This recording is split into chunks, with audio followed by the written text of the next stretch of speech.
Soy Óscar de la Borbolla y esta es mi videocolumna, El oasis de la insignificancia para sin embargo. Siempre he tenido un enorme aprecio por las matemáticas. Hoy, sin embargo, quisiera repensarlas y de alguna manera cuestionarlas. Le he puesto por título a este texto Mi osadía no de aplicar, sino de pensar las matemáticas. La vida humana está constantemente rodeada por la incertidumbre y la pregunta que se me ocurre es, ¿habrá alguna forma de enfrentar lo inesperado? Aclaro que no me interesa ningún método quiromántico o de adivinación. Mi pregunta deseo mantenerla dentro de un plano racional. Todos sabemos que en la naturaleza hay regularidades y estas son estudiadas por la ciencia. Saber lo que ocurrirá si se mezclan dos o más sustancias químicas que siempre forman un determinado compuesto, o saber dónde se encuentra la luna dentro de una semana, son predicciones cuyo grado de certeza es seguro. Pero estas no son todas las anticipaciones que me preocupan cuando digo la vida está rodeada por la incertidumbre. Por eso reitero mi pregunta. ¿Habrá algún medio racional para enfrentar lo inesperado? Una manera de anticiparnos a los eventos aleatorios. La dificultad de esta pregunta me impone efectuar un recorrido, aunque sea somero, por la historia de lo que ahora se conoce como teoría de la probabilidad. En el siglo XVII, un apostador le preguntó a Pascal, un matemático de los grandes, si habría alguna forma que le asegurara el triunfo en un juego de azar. Y Pascal, junto con Fermat, otro gran matemático, idearon una respuesta que sentó las bases de lo que llegaría a ser una rama importantísima de las matemáticas, la teoría de la probabilidad. Aunque quien consiguió un siglo después presentarla de una manera suficientemente acabada, con una fórmula en apariencia simple, fue Laplace. La probabilidad del suceso se determina dividiendo la cantidad de casos favorables entre la cantidad de casos posibles. Un par de ejemplos aclararán esto. Cuando echamos un volado con una moneda, esta solo puede caer águila o sol. O sea, son dos todos los casos posibles. Si elegimos águila, solo existe un caso favorable. Entonces, la probabilidad de que salga águila es de 1/2. Todos los casos posibles de un dado son 6, pues los cubos tienen 6 caras. Y solo hay un caso favorable de que salga alguna de esas caras. Entonces, la probabilidad de obtener un 2 o un 3 es de 1/6. Nótese que si la moneda no está trucada o si el dado no está cargado, la fórmula de Laplace se cumple, pues supone que cada caso elegido es igualmente probable, o sea, equiprobable. El asunto puede complicarse cuanto se desee y la fórmula de Laplace sigue funcionando. Por ejemplo, ¿qué ocurre cuando en lugar de un dado tenemos 2 dados? ¿Cualquier resultado es equiprobable? No. Obtener un 2 con ambos dados solo es posible con una combinación, cuando ambos salen 1, 1, 1, 2. En cambio, la probabilidad de que la combinación dé 7 puede obtenerse de 6 maneras distintas. 1, 6, 2, 5, 3, 4, 4, 3, 5, 2 y 6, 1. En conclusión, con 2 dados, no todos los resultados son equiprobables.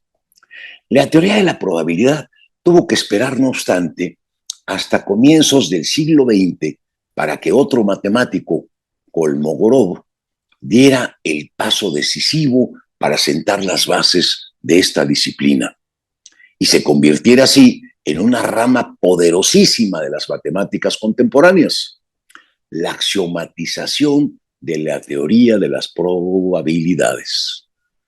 Actualmente sus ventajas se aprecian en incontables áreas. En finanzas sirve para analizar los riesgos de las inversiones. En medicina permite evaluar la posibilidad de que ocurra una enfermedad. En seguros se aplica para calcular las primas. En meteorología nos permite predecir el clima. En ciencias sociales se usa para predecir patrones de comportamiento. En física sirve nada menos que para describir fenómenos aleatorios a escala subatómica. En fin, lo que comenzó como una preocupación de Taur se volvió un instrumento con el cual sortear la incertidumbre en muchísimos campos. Hoy, la probabilidad es una idea tan difundida que todos confiamos en que es una aliada de la vida, y parece que lo es. Sin embargo, se ha generado un sesgo que nos hace creer que la aleatoriedad tiene reglas. Por ejemplo, si algo es igualmente probable, creemos que ocurrirá de una forma relativamente alternada. Y hay un caso histórico que ilustra este sesgo. En el año 1913, en el Casino de Montecarlo, ocurrió un curioso fenómeno. Los jugadores perdieron fortunas gigantescas. Esto no tiene nada de curioso. Lo curioso es lo que viene a continuación, que en la mesa de ruleta salió el color negro 26 veces consecutivas. Y claro, los jugadores le apostaban al rojo creyendo que era absolutamente anormal que pudiera volver a salir negro, pues ya había salido demasiadas veces y que entonces la siguiente tendría que salir rojo. Cuando por fin en la jugada número 27 apareció efectivamente rojo, ya nadie tenía un centavo. Este caso lo han estudiado los matemáticos y han mostrado que en un evento que es independiente del otro, el pasado no tiene nada que ver con el futuro y que la posibilidad entre rojo y negro siempre es de un medio, con independencia de lo que haya pasado antes. Incluso han dicho que lo raro es que esta racha no se hubiera presentado antes, pues cuando el número de jugadas es muy grande, hay altas probabilidades de que se den rachas. Hasta aquí todo parece bien, pues en efecto, el pasado no sirve para anticipar el futuro, cuando se trata de casos aleatorios independientes. Sin embargo, me surge una preocupación respecto de una de las más importantes leyes de la física, la segunda ley de la termodinámica, la entropía. Según esta ley, sabemos que con el paso del tiempo, un sistema tiende a desordenarse, pues de las múltiples formas que por azar puede tener un estado, solo una es la ordenada, mientras que una infinidad no lo son. Un vaso de cristal, por ejemplo, es un sistema ordenado, de una forma, y en cambio, las formas en que ese vaso puede estar roto es prácticamente innumerable. De aquí que muchas veces se asocie la entropía con el desorden y que incluso nos permita reconocer la dirección de la flecha del tiempo. Lo más ordenado es más viejo y lo más desordenado es más nuevo. Sabemos, sin embargo, que la vida, un orden que casi podríamos calificar de perfecto, apareció en el universo mucho más tarde que el caos de la materia.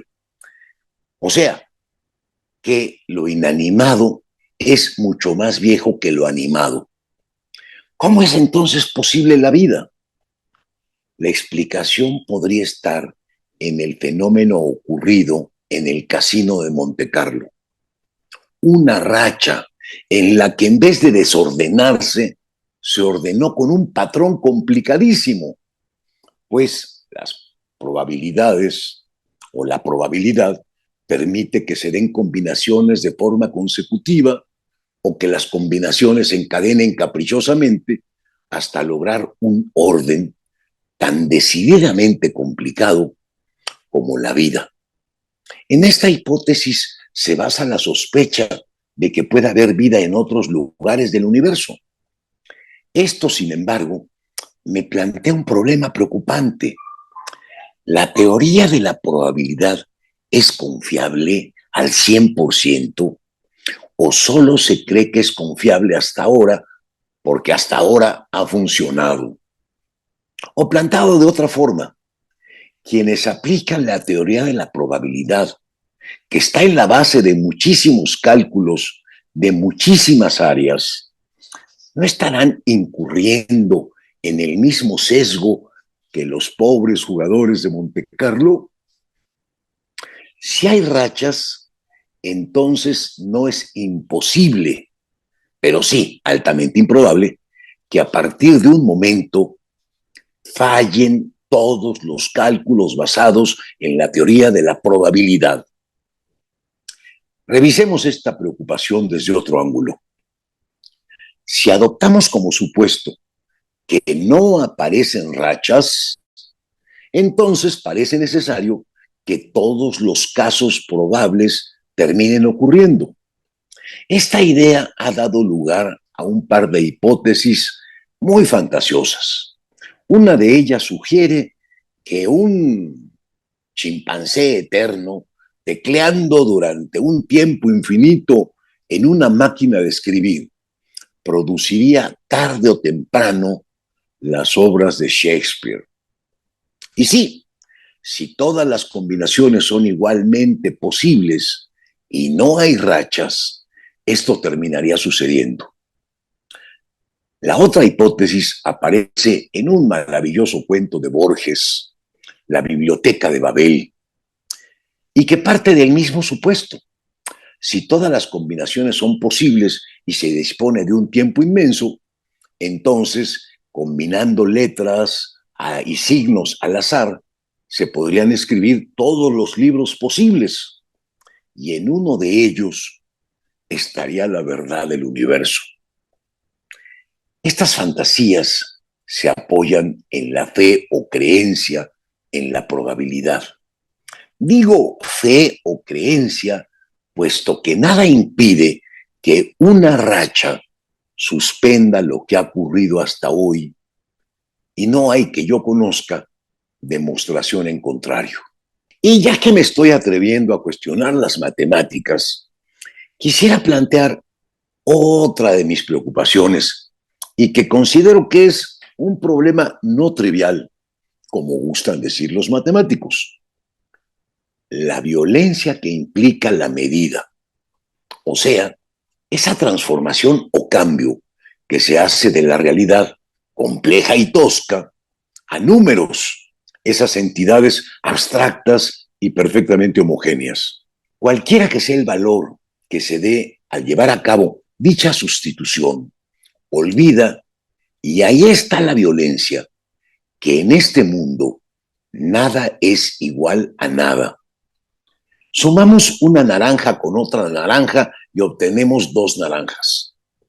Pero las naranjas, a diferencia de los números, no son exactamente iguales, como tampoco lo son dos gotas de agua ni dos personas. Solo un número es igual a otro número. Entonces, ¿cómo puede estar uno seguro de sustituir realidades por números e incluso de deducir realidades a partir de números? ¿No se violenta acaso la realidad con ello?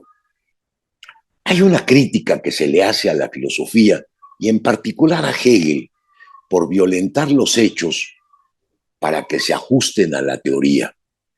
Es un conocido capricho de forzar la cronología entre Heráclito y Parménides para hacerla cuadrar con la dialéctica. En la soberbia filosófica no es extraña la frase que se atribuye a Locke: si la realidad no se ajusta a la filosofía, tanto peor para la realidad. Y en este sentido pregunto, ¿no estará sucediendo lo mismo con las matemáticas? Si la realidad no se ajusta a las matemáticas, tanto peor para la realidad. Me encantaría leer aquí sus comentarios. Es un tema que verdaderamente me interesa. Estoy en todas las redes sociales y en X como @Oscar de la Borbol.